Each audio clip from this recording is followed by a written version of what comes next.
Now that you're incarcerated in prison, you're facing, well, you said 5 years, right?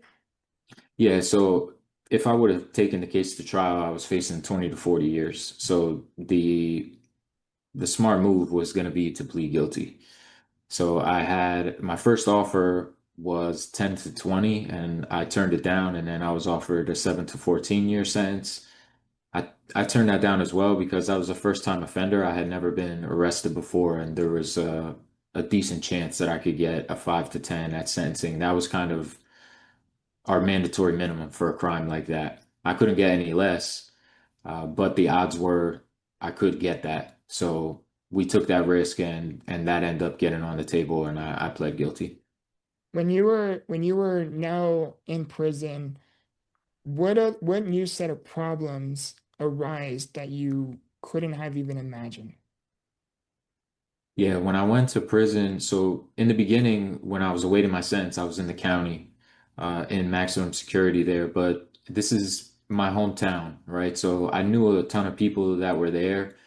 It sucked, right? And it had its problems, but it it wasn't, I guess I could say I felt like more comfortable there because I had so many friends. Once I went upstate, I knew it was a different game because now you're in with people who are all sentenced. There's tons of people who are never going home, and there's tons of people who have nothing to lose. And the danger factor is a lot different.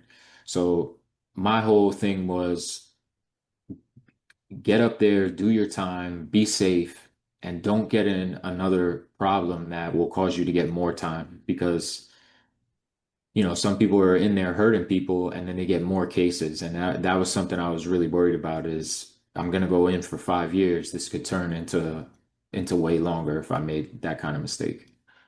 Yeah, definitely. I know when it's in the prison system, it's not as easy as just serving a 5 year sentence, right? There's stuff that go on behind the scenes in terms of, one, you have to show that you're not weak. You have to show your dominance. You're not afraid and things like that. Were there ever moments where you're like, damn, these 5 years might turn in longer? Yeah, a few times. I went to the hole a few times when I was up there. I got into one fight when I was like halfway through my sentence. Thankfully, that didn't turn into any extra case. It was me and another guy who had like a 12 to 24 year sentence got into this big fight in the day room. We both went to the hole we got sentenced for 3 months, and I think it got so packed down there, we both ended up getting out after like a month and a half. So there was a lot of times where I felt like I was going to get in trouble, but for the most part, I just tried to utilize the time to improve myself. I wasn't able to do that right away because I was still that same person, but seeing all of these people who, from externally, you look at them and they're like, these are strong, these are serious people, and you see a lot of them breaking down and going through different phases that a person goes through, whether it's depression or stress or missing their family or losing loved ones, all that stuff plays on your mental, and you start to think like, is this where the story ends for me? Am I just here for the rest of my life in and out? Because this is the result of this lifestyle. So slowly but surely over those experiences, I started realizing, okay, I'm meant for something more than this. This place doesn't feel like home to me.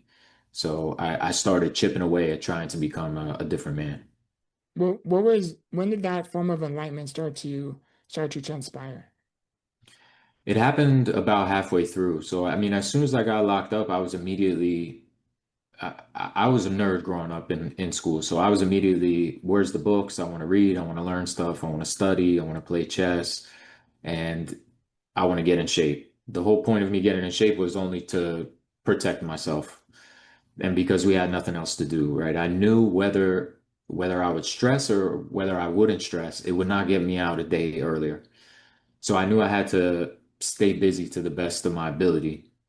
But it wasn't until about halfway through when I really started understanding, is everything I believe what I actually believe, or is it stuff that culture, friend circles, and, you know, people around me have just placed on me, and I've accepted it as true because they all think it's true. And that was the journey that really molded me into a completely different person because I realized I have ownership over my beliefs. And I just needed to go through all of them and figure out, are those beliefs actually mine, what I believe in my heart? And that was kind of like the spark to the can of gas of changing. I love how you talked about your belief system, because your belief system also literally dictates the course of your life.